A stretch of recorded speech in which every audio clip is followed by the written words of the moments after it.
साहेब की जय, संत समाज की जय, भक्त समाज की जय।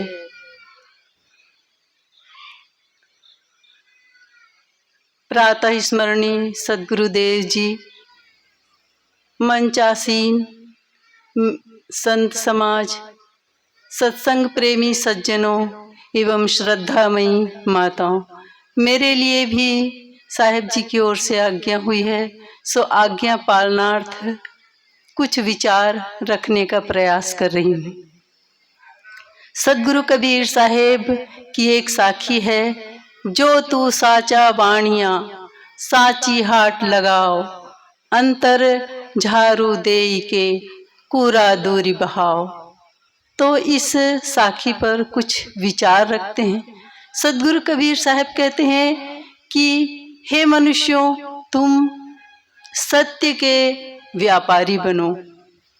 व्यापारी वो होता है जो प्रातः दुकान खोलता है और अपने दुकान को झाड़ू लगाना शुरू करता है।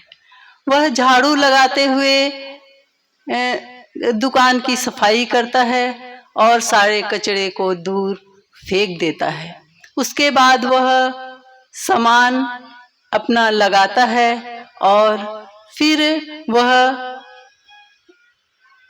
अपना व्यापार शुरू करता है, अपना सामान बेचता है। सद्गुरु कहते हैं कि हर मनुष्य को चाहिए कि वो सच्चा व्यापारी बने, और जो सच्चा व्यापारी होता है वह सच्चा माल ही अपने ग्राहकों को बेचता है, क्योंकि उसके लिए ग्राहक ही देवी देवता होते हैं। तो वो अगर कोई दुकानदार कमजोर माल रखता है तो उसे अपने ग्राहकों को बताना चाहिए और बता करके उचित मूल्य पर बेचे, तभी वह सच्चा व्यापारी होता है। कोई भी व्यक्ति यह नहीं चाहता कि कोई हमको ठगे लूटे, तो हमें भी चाहिए कि हम अपने जीवन में किसी को ठगे ना, क्योंकि ठगाना हमें पसंद नहीं है, तो हमें ठगने से भी बचना चाहिए। जिस प्रकार की कोई व्यापारी व्यापार शुरू करता है, मान लो वो 1 लाख रुपए लेकर के व्यापार शुरू किया, 2-3 महीने के बाद वह देखता है कि उसका जो मूलधन है 80,000 ही बचा है, फिर 2-4 महीने के बाद 60,000। तो इस तरह से उसके मूलधन में कमी होती जाती है और ऐसा व्यापार घाटे का व्यापार होता है। सही व्यापार वह है कि उसमें मूलधन में ज़्यादा नहीं तो थोड़ी थोड़ी बढ़ोतरी होती जाए, और तभी वह सही व्यापार माना जाता है। वैसे ही हमारा जीवन व्यापार है। हम देखते हैं कि हमारे जीवन में अनेक लोग व्यापार करते हैं और बाहरी जीवन में बहुत लोग अपने व्यापार में सक्सेस हो जाते हैं, बहुत ही उन्नति करते हैं, बढ़ते हैं। लेकिन जीवन व्यापार में प्रायः बहुत लोग अपने व्यापार का दिवाला निकाल देते हैं। जब कोई बच्चा छोटा होता है तो वह निश्चल होता है, उसे किसी बात की चिंता नहीं रहती, वह खुश, प्रसन्न और छल कपट से दूर रहता है। लेकिन जैसे जैसे वह बच्चा बढ़ते जाता है, उसमें स्वार्थ, अहंकार जैसी बातें आती जाती हैं। और जब बच्चा जवान होता है तब उसे नौकरी की चिंता, पढ़ाई की चिंता और उसकी चिंता बढ़ जाती है, और जो बचपन की प्रसन्नता थी वो खोने लगता है। उसी प्रकार जब वो और प्रौढ़ अवस्था आ जाती है तब वह अपने बाल बच्चों के लिए अपनी धन संपत्ति की चिंता करता है, अपने मान सम्मान को बढ़ाने की चिंता करता है। लेकिन फिर भी उसके जीवन में कुछ थोड़ी सी खुशी रहती है। लेकिन जब व्यक्ति बूढ़ा हो जाता है और बूढ़े होने के बाद में जो घर और परिवार की मलकियत है वह बच्चों के हाथ में हो जाती है, और तब उस व्यक्ति को पूछने वाले कम लोग हो जाते हैं, क्योंकि एक तो व्यस्तता रहती है और यहाँ तक कि घर के बच्चे भी उनसे सलाह नहीं लेते। तब वह दुखी हो जाते हैं और दुखी होकर के शिकायत करते हैं। सदगुरु कबीर साहब कहते हैं कि जब मनुष्य जन्म लेता है, कबीर जब हम पैदा हुए, जग हंसे हम रोए, ऐसी करनी कर चलो, हम हंसे जग रोए। तो सदगुरु कहते हैं कि बच्चे का जन्म लेना रोते हुए ये हमारी प्राकृतिक का नियम है, इसे कोई नहीं बदल सकता। लेकिन जब हम जीवन में ऐसा कर्म करें कि हमें शिकायत करने का मौका ना रहे, हम शिकायत ना करें, और जब हम मरें तब प्रसन्न होकर के मरें, शिकायतहीन होकर के मरें, तभी हमारा जीवन व्यापार सही माना जाएगा। लेकिन ऐसा प्रायः नहीं होता, और इसका कारण है कि हम अपने जीवन में सिर्फ बाहरी व्यापार करते हैं और अपने जीवन के आध्यात्मिक व्यापार में पीछे रह जाते हैं। और जो आध्यात्मिक व्यापार में आते भी हैं वे सच्चे गुरु की खोज नहीं कर पाते। वे हमारे समाज में धर्म के क्षेत्र में भी बहुत सी भ्रांतियां हैं, और उन भ्रांतियों में गुरु लोग फंसे हुए हैं और वही लोग अपने शिष्यों को भी भटका देते हैं। इसीलिए सदगुरु कबीर साहब कहते हैं कि पानी पियो छान के और गुरु बनाओ जान के। तो हमें हमारे जीवन का एक मुख्य उद्देश्य होना चाहिए कि हम अपने जीवन में ऐसे गुरु का चुनाव करें जो अपने बोध संपन्न हो, अपने आत्म स्वरूप में स्थित हो और चरित्रवान हो, और ऐसे गुरु के सानिध्य में हम समर्पित हो जाएं तो यह दावे के साथ कह सकते हैं कि वो हमारे जीवन व्यापार को संभाल लेंगे, सही दिशा देंगे और हमें इन भ्रांतियों से बचाएंगे। लोग अंधविश्वासों में पड़े रहते हैं, संशय में पड़े रहते हैं। यहाँ तक कि हम अपने घर से निकले किसी काम के लिए, बिल्ली रास्ता काट दी तो हमको शंका हो जाता है। बच्चा किसी वजह से रो रहा है तो हम शंका करते हैं कि किसी की नज़र लग गई, या अनेक प्रकार की हम भ्रांति और भय में जी रहे हैं। और इन भ्रांति और भय से हमें बचाने वाले सद्गुरु हैं। और जब तक हम इन भ्रांति और भय में डूबे रहेंगे हमारा जीवन व्यापार सही नहीं हो सकता। हमें अनेक अंधविश्वास और चमत्कार जैसी चीज़ों में विश्वास नहीं करना चाहिए, क्योंकि प्रकृति के कुछ नियम होते हैं, कारण कार्य की व्यवस्था होती है, और इससे अलग जो बातें होती हैं जो इनके अनुरूप नहीं होती, विश्व के शाश्वत नियम के अनुसार नहीं होती, वे बातें झूठी होती है। और इसीलिए हमें सच्चे गुरु के सानिध्य में अपने मन की भ्रांतियों को, अविद्या को दूर करना है, और तभी हमारा जीवन व्यापार सही बनेगा। और मैं आप लोगों के लिए या खुद के लिए भी शुभकामना करती हूँ कि हमारा जीवन व्यापार लाभप्रद हो। इसी शुभकामना के साथ मैं अपनी वाणी को विराम देती हूँ। बोलिए सद्गुरुदेव की जय। साहेब बंदगी। विचारों की कड़ी को विराम करते हुए आइए एक भजन श्रवण करते हैं। उसके बाद साहेब जी उपस्थित हो चुके हैं। बोलिए सद्गुरुदेव की जय।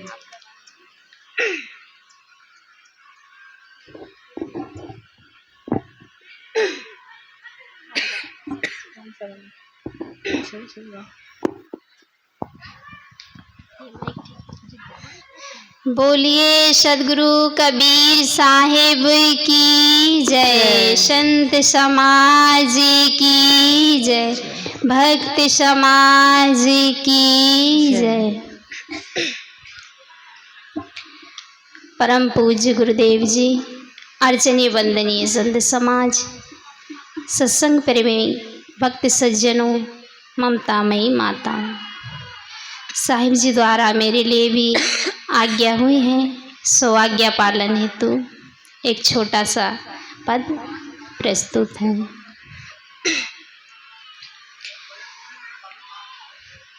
दया दृष्टि मुझे पर करो,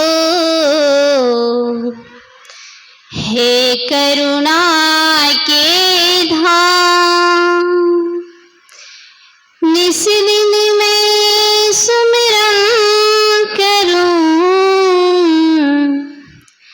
पावन तुम्हारो नाम।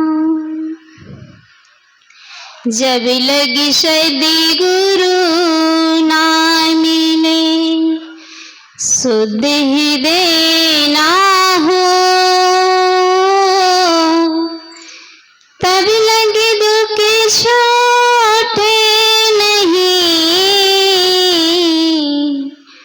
कोटि करे चाहे को। होश आता है बसर को, उम्र ढल जाने के बाद।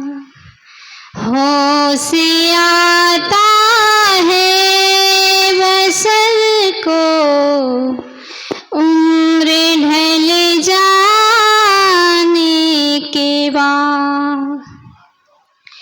वक्त की कीमत समझता, वक्त के जाने के बाद।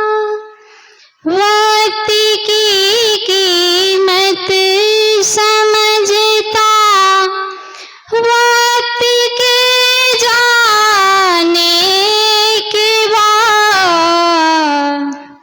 होश आता है बसर को, उम्र ढल जाने के बाद।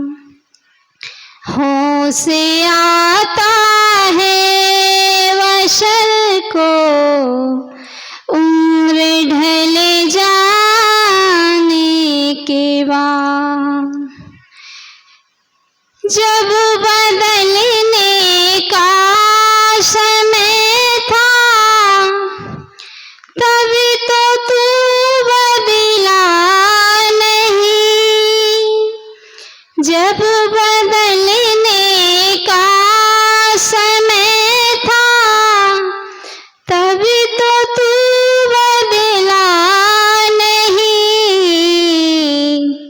अब जो बदला क्या हुआ, सब कुछ बदल जाने के बाद। अब जो बदला क्या हुआ, सब कुछ बदल जाने के बाद। होश आता है बसर को, उम्र ढल जाने के बाद। क्यों खड़ा बेसोस करके, कल की बातों पर जना। क्यों खड़ा बेसोस करके, कल की बातों पर जना। लौट कर आता नहीं है, तीर चल जाने के बाद। लौट कर आता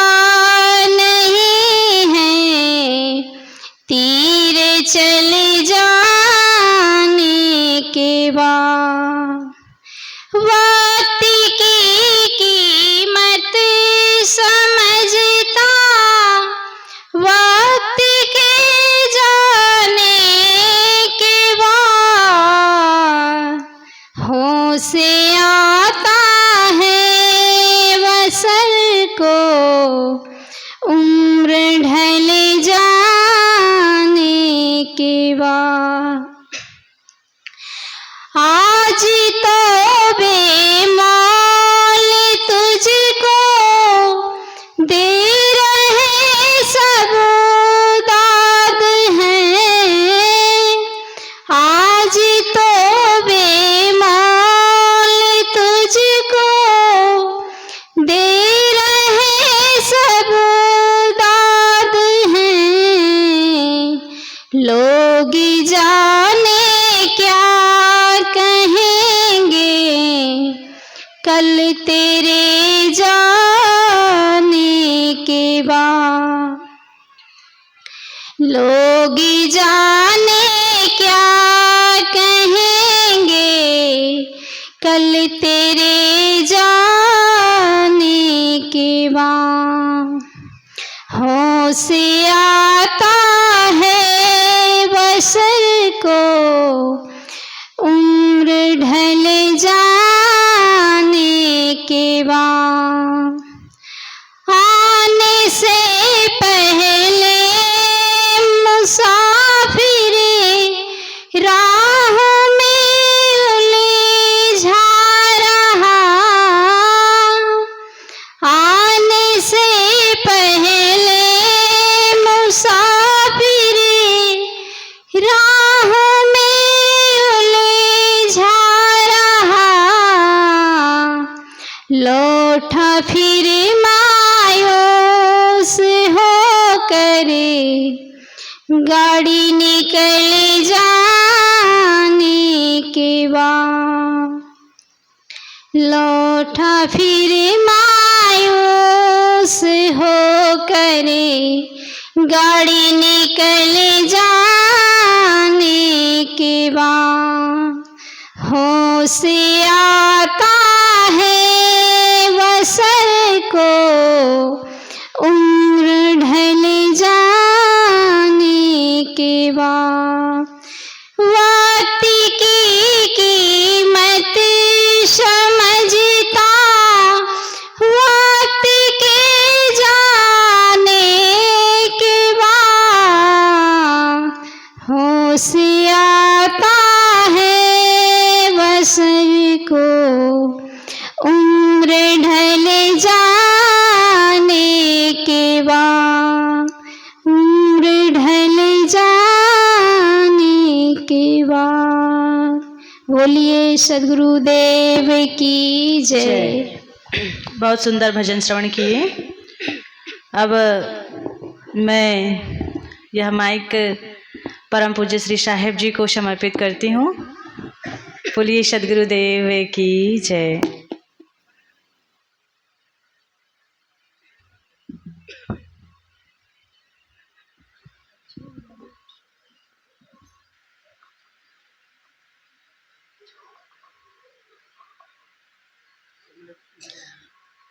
कुछ बाहर दो